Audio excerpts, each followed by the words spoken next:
प्रेम से बोले श्री सत्यनारायण भगवान की जय। जय श्री हरि। प्रिय श्रोतागण, आप सभी को भाद्रपद पूर्णिमा की हार्दिक शुभकामनाएं। आज पूर्णिमा के दिन चलिए सुनते हैं श्री सत्यनारायण व्रत कथा। तो प्रेम से बोलिए सत्यनारायण भगवान की जय। जय श्री हरि। एक समय की बात है, नैमिषारण्य तीर्थ में सैनिक आदि 88,000 ऋषियों ने श्री सूत जी से पूछा, हे प्रभु, इस कलयुग में वेद विद्या रहित मनुष्य को प्रभु शक्ति किस प्रकार मिल सकती है तथा उसका उद्धार कैसे होगा। हे मुनि श्रेष्ठ, कोई ऐसा तप बताएं जिससे थोड़े समय में ही पुण्य मिले और मनवांछित फल की प्राप्ति हो। इस प्रकार की कथा सुनने की हम इच्छा रखते हैं। सर्वशास्त्रों के ज्ञाता श्री सूत जी बोले, हे वैष्णव पूज्य, आप सभी ने प्राणियों के हित की बात पूछी है, इसलिए मैं एक ऐसे श्रेष्ठ व्रत को आप लोगों को बताऊंगा जिसे नारद जी ने लक्ष्मी नारायण से पूछा था और लक्ष्मीपति ने मुनि श्रेष्ठ नारद जी से कहा था। आप इसे ध्यानपूर्वक सुनिए। एक समय की बात है, योगी राज नारद जी दूसरे के हित की इच्छा के लिए अनेकों लोकों में घूमते हुए मृत्यु लोक में आ पहुँचे। यहाँ उन्होंने अनेक योनियों में जन्मे प्रायः सभी मनुष्यों को अपने कर्मों द्वारा अनेक दुखों से पीड़ित देखा। उनका दुख देखकर नारद जी सोचने लगे, कैसा यत्न किया जाए जिसके करने से निश्चित रूप से मानव के दुख का अंत हो जाए। इस विचार पर मनन करते हुए वह विष्णु लोक में गए। वहाँ वह देवों के इष्ट भगवान नारायण की स्तुति करने लगे, जिनके हाथों में शंख चक्र गदा और पद्म थे, गले में वरमाला पहने हुए थे। स्तुति करते हुए नारद जी बोले, हे भगवान, आप अत्यंत शक्ति से संपन्न हैं। मन तथा वाणी भी आपको नहीं पा सकती है। आपका आदि मध्य और अंत नहीं है। निर्गुण स्वरूप सदृश्य के कारण भक्तों के दुख को दूर करने वाले आपको मेरा नमस्कार है। नारद जी की स्तुति सुनकर भगवान विष्णु बोले, हे मुनि श्रेष्ठ, आपके मन में क्या बात है? आप किस काम के लिए पधारे हैं? उसे निसंकोच कहिए। इस पर नारद जी बोले, हे प्रभु, मृत्यु लोक में अनेक योनियों में जन्मे मनुष्य अपने कर्मों द्वारा अनेक दुखों से दुखी हो रहे हैं। हे नाथ, आप मुझ पर दया रखते हैं, तो आप बताइए कि वो मनुष्य थोड़े प्रयास से अपने दुखों से कैसे छुटकारा पा सकते हैं। श्री हरि बोले, हे नारद, मनुष्यों की भलाई के लिए तुमने बहुत अच्छी बात पूछी है। जिसके करने से मनुष्य मोह से छूट जाता है, वह बात मैं तुमसे कहता हूँ, उसे सुनो। स्वर्गलोक और मृत्युलोक दोनों में एक दुर्लभ उत्तम व्रत है जो पुण्य देने वाला है। आज प्रेमवश होकर मैं तुमसे कहता हूँ, ध्यानपूर्वक सुनो। श्री सत्यनारायण भगवान का यह व्रत अच्छी तरह विधि विधान पूर्वक करने से मनुष्य तुरंत ही यहाँ सुख भोग कर मरने पर मोक्ष पाता है। श्री हरि की वचन सुनकर नारद जी बोले कि उस व्रत का क्या फल है और उसका विधान क्या है? यह व्रत किसने किया था? इस व्रत को किस दिन करना चाहिए? सभी कुछ विस्तार पूर्वक बताइए। नारद जी की बात सुनकर श्री हरि बोले, दुख व शोक को दूर करने वाला यह व्रत सभी स्थानों पर विजय दिलाने वाला है। मानव को भक्ति और श्रद्धा के साथ शाम को श्री सत्यनारायण की पूजा धर्मपरायण होकर ब्राह्मणों और बंधुओं के साथ करनी चाहिए। भक्ति भाव से ही नैवेद्य केले का फल, घी, दूध, गेहूं का आटा, गेहूं के स्थान पर साठी का आटा, शक्कर और गुड़ लेकर सभी भक्षण योग्य पदार्थों को मिलाकर भगवान का भोग बनाएं। ब्राह्मणों सहित बंधु बांधवों को भी भोजन कराएं।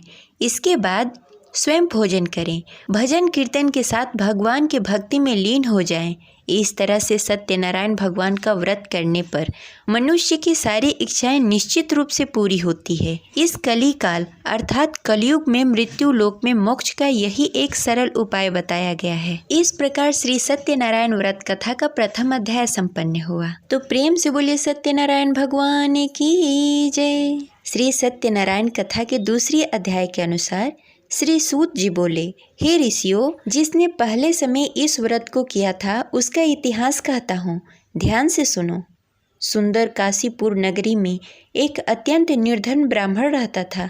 भूख प्यास से परेशान होकर वह धरती पर घूमता रहता। ब्राह्मणों से प्रेम करने वाले भगवान ने एक दिन ब्राह्मण का वेश धारण करके उसके पास जाकर पूछा, हे विप्र, नित्य दुखी होकर तुम पृथ्वी पर क्यों घूमते हो? दीन ब्राह्मण बोला, मैं निर्धन ब्राह्मण हूँ, भिक्षा के लिए धरती पर घूमता हूँ। हे भगवान, यदि आप इसका कोई उपाय जानते हो तो बताएं। वृद्ध ब्राह्मण कहता है, हे विप्रय, सत्यनारायण भगवान मनोवांछित फल देने वाले हैं, इसलिए तुम उनका पूजन करो। इसे करने से मनुष्य सभी दुखों से मुक्त हो जाता है।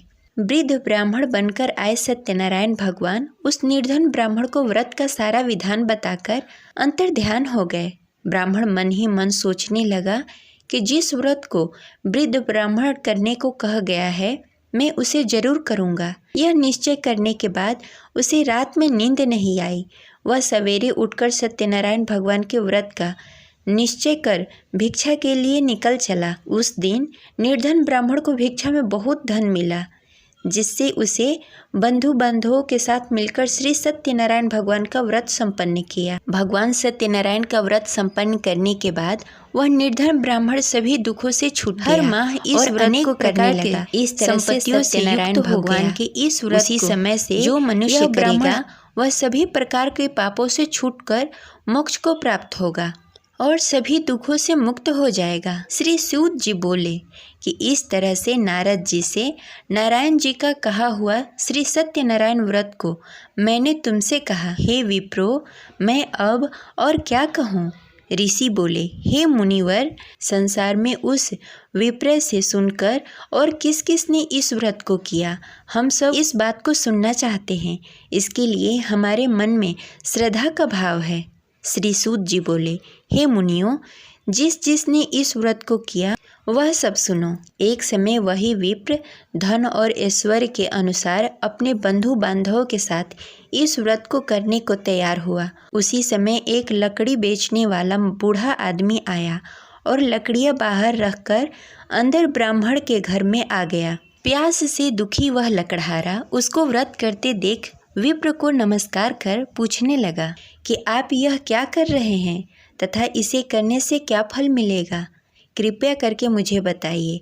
ब्राह्मण ने कहा कि सब मनोकामनाओं को पूरा करने वाला यह सत्यनारायण भगवान का व्रत है। इनकी कृपा से ही मेरा घर धन्य धान्य आदि से भरा हुआ है। विप्र से सत्यनारायण व्रत के बारे में जानकर लकड़हारा बहुत प्रसन्न हुआ। चरणामृत लेकर वह प्रसाद खाने के बाद वह अपने घर गया। लकड़हारे ने अपने मन में संकल्प लिया कि आज लकड़ी बेचकर जो धन मिलेगा उसी से श्री सत्यनारायण भगवान का उत्तम व्रत करूँगा। मन में इस विचार को लेकर बूढ़ा आदमी सिर पर लकड़ियाँ रखकर नगर में बेचने गया। जहाँ धनी लोग ज़्यादा रहते थे, उस नगर में उसे अपनी लकड़ियों का दाम पहले से 4 गुना अधिक मिला। बूढ़ा व्यक्ति प्रसन्नता के साथ दान लेकर केले, शक्कर, घी, दूध, दही और गेहूं का आटा लेकर श्री सत्यनारायण भगवान के व्रत की अन्य सामग्री लेकर अपने घर को गया। वहां उसने अपने बंधु बांधवों को बुलाकर विधि विधान से श्री सत्यनारायण भगवान का पूजन और व्रत किया। इस व्रत के प्रभाव से वह बूढ़ा लकड़हारा धन, पुत्र आदि से युक्त होकर संसार के समस्त सुख भोगकर अंतकाल में बैकुंठ धाम को चला गया। इस प्रकार श्री सत्यनारायण कथा के दूसरी अध्याय संपन्न हुई। तो प्रेम से बोले श्री सत्यनारायण भगवान की जय। सत्यनारायण व्रत कथा के तीसरी अध्याय के अनुसार श्री सूत जी बोले, हे मुनि श्रेष्ठों, अब आगे की कथा कहता हूँ। पहले समय में उल्कामुख नामक एक बुद्धिमान राजा था। वह सत्यवक्ता और जितेंद्रिय था। प्रतिदिन देव स्थान पर जाकर और निर्धनों को धन देकर उसके कष्ट दूर करता था। उसकी पत्नी कमल के समान मुख वाली तथा सती सावित्री थी। भद्रशिला नदी के तट पर दोनों ने श्री सत्यनारायण भगवान का व्रत किया। उसी समय साधु नाम का एक वैश्य आया। उसके पास व्यापार करने के लिए बहुत सारा धन भी था। राजा को व्रत करते देखकर वह विनय के साथ पूछने लगा, हे राजन, भक्ति भाव से पूर्ण होकर आप यह क्या कर रहे हैं? मैं सुनने के लिए इच्छुक हूँ, आप मुझे बताइए। राजा बोला, हे साधु, अपने बंधु बांधवों के साथ पुत्रादि आदि प्राप्ति के लिए यह महाशक्तिशाली श्री सत्यनारायण भगवान का व्रत और पूजन कर रहा हूँ। राजा के वचन सुनकर साधु आदर के साथ बोला, हे राजन, मुझे इस व्रत का सारा विधान कहिए। आपके कथानुसार मैं भी इस व्रत को करूँगा। मेरी भी संतान नहीं है और इस व्रत को करने से निश्चित रूप से मुझे संतान की प्राप्ति होगी। राजा से सारा व्रत का विधान सुनकर व्यापार से निवृत्त होकर वह अपने घर गया। साधु वैश्य ने अपने पत्नी को संतान देने वाला इस व्रत का वर्णन कहकर सुनाया और कहा कि जब मेरी संतान होगी तब मैं इस व्रत को करूँगा। साधु ने इस तरह से वचन कर अपनी पत्नी लीलावती से कही। एक दिन लीलावती पति के साथ आनंदित हो संसारिक धर्म में पवित्र होकर श्री सत्यनारायण भगवान की कृपा से गर्भवती हुई। 10वें महीने में उसके गर्भ से एक सुंदर कन्या ने जन्म लिया। दिनों दिन वह ऐसे बढ़ने लगी जैसे शुक्ल पक्ष का चंद्रमा बढ़ता है। माता पिता ने अपनी कन्या का नाम कलावती रखा। एक दिन लीलावती ने मीठे शब्दों में अपने पति को याद दिलाया कि उसने सत्यनारायण भगवान की जिस व्रत को करने का संकल्प लिया था उसे करने का समय आ गया है। आप इस व्रत को करिए। साधु बोला कि हे प्रिय, इस व्रत को मैं उसके विवाह पर करूँगा। इस प्रकार अपनी पत्नी को आश्वासन देकर वह नगर को चला गया। कलावती पिता के घर में रहकर दिनों दिन बड़ी होने लगी। साधु ने एक बार अपनी कन्या को अपने नगर की सखियों के साथ खेलते हुए देखा तो तुरंत ही दूत को बुलाया और कहा कि मेरी कन्या योग वर देखकर आओ। साधु की बात सुनकर दूत कंचन वन में पहुंचा। वहां अच्छी तरह से देख सुनकर लड़की के सुयोग वाड़िक पुत्र को ले आया। सुयोग लड़के को देखकर साधु ने बंधु बांधवों को बुलाकर अपनी पुत्री का विवाह कर दिया। लेकिन दुर्भाग्य की बात यह है कि साधु ने अभी भी श्री सत्यनारायण भगवान का व्रत नहीं किया। इस पर श्री भगवान क्रोधित हो गए और श्राप दिया कि साधु अत्यधिक दुख से मिले। अपने कार्य में कुशल साधु बनिया जमाई को लेकर समुद्र के पास स्थित होकर रत्नसारपुर नगर में गया। वहां जाकर दामाद और ससुर दोनों ने मिलकर चंद्रकेतु राजा के नगर में व्यापार करने लगे। एक दिन भगवान श्री सत्यनारायण की माया से एक चोर राजा के घर राजा का धन चुराकर भाग गया।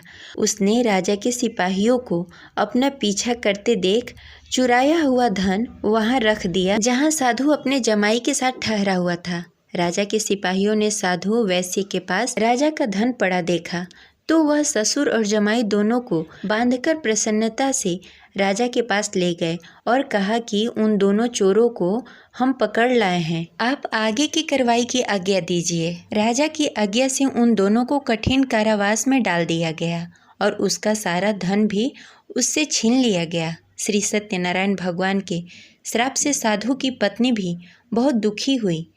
घर में भी धन सारा खत्म हो गया। उसे चोर चुरा ले गए। शारीरिक तथा मानसिक पीड़ा और भूख प्यास से अति दुखी होकर अन्न की चिंता में कलावती एक ब्राह्मण के घर गई।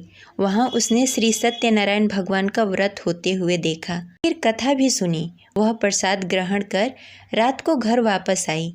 माँ ने कलावती से पूछा कि हे पुत्री, अब तक तुम कहाँ थी? तेरे मन में क्या है? कलावती ने अपनी माँ से कहा कि हे माँ, मैंने एक ब्राह्मण के घर श्री सत्यनारायण भगवान का व्रत देखा। कन्या के वचन सुनकर लीलावती भगवान के पूजन की तैयारी करने लगी। लीलावती ने परिवार और बंधुओं सहित श्री सत्यनारायण भगवान का पूजन किया और उससे वर मांगा कि मेरे पति और जमाई शीघ्र घर आ जाएं। साथ ही यह भी प्रार्थना की कि हम सबके अपराध को क्षमा कीजिए। श्री सत्यनारायण भगवान इस व्रत से संतुष्ट हो गए और राजा चंद्रकेतु के सपने में दर्शन देकर कहा कि हे राजन, तुम उन दोनों वैश्यों को छोड़ दो और तुमने जो उसका धन लिया है उसे वापस कर दो।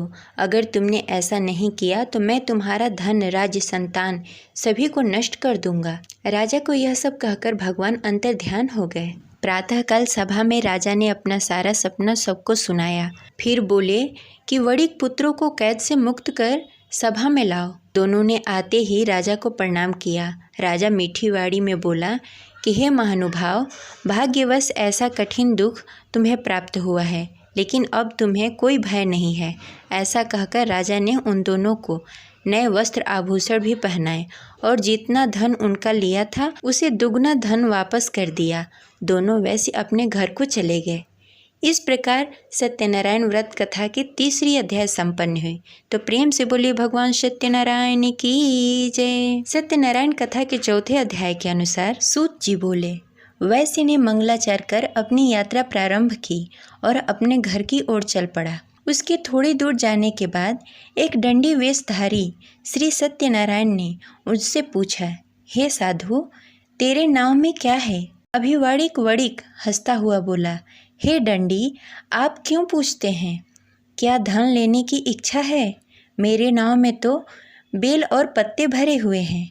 वैश्य के कठोर वचन सुनकर भगवान बोले, तुम्हारा वचन सत्य हो। दंडी ऐसे वचन कह वहाँ से दूर चले गए। कुछ दूर जाकर समुद्र के किनारे बैठ गए। दंडी के जाने के बाद साधु वैश्य ने नित्य क्रिया के पश्चात नाव को ऊंची उठते देखकर अचंभा माना और नाव में बेल पत्ते आदि देखकर मूर्छित होकर जमीन पर गिर पड़ा। मूर्छा खुलने पर वह अत्यंत शोक में डूब गया। तब उसका दामाद बोला कि आप शोक न मनाएं, यह दंडी का श्राप है, इसलिए हमें उसके शरण में जाना चाहिए, तभी हमारी मनोकामना पूरी होगी। दामाद की बात सुनकर वह दंडी के पास पहुंचा और अत्यंत भक्ति भाव से नमस्कार करके बोला, मैंने आपसे जो असत्य वचन कहे थे उसके लिए मुझे क्षमा कर दें। ऐसा कहकर महान शोकातुल्य होकर रोने लगा। तब दंडी भगवान बोले, हे वड़िक पुत्र, मेरी आज्ञा से बार बार तुम्हें दुख प्राप्त हुआ है, तुम मेरी पूजा से विमुख हुआ। साधु बोला, हे भगवान, आपकी माया से ब्रह्मा आदि देवता भी अपने रूप को नहीं जानते, तब मैं अज्ञानी कैसे जान सकता हूँ? आप प्रसन्न होइए। अब मैं समर्थ के अनुसार आपकी पूजा करूँगा। मेरी रक्षा करो और पहले के समान नौका में धन भर दें। साधु वैश्य की भक्ति पूर्वक वचन सुनकर भगवान प्रसन्न हो गए और उसकी इच्छानुसार वरदान देकर अंतर्ध्यान हो गए।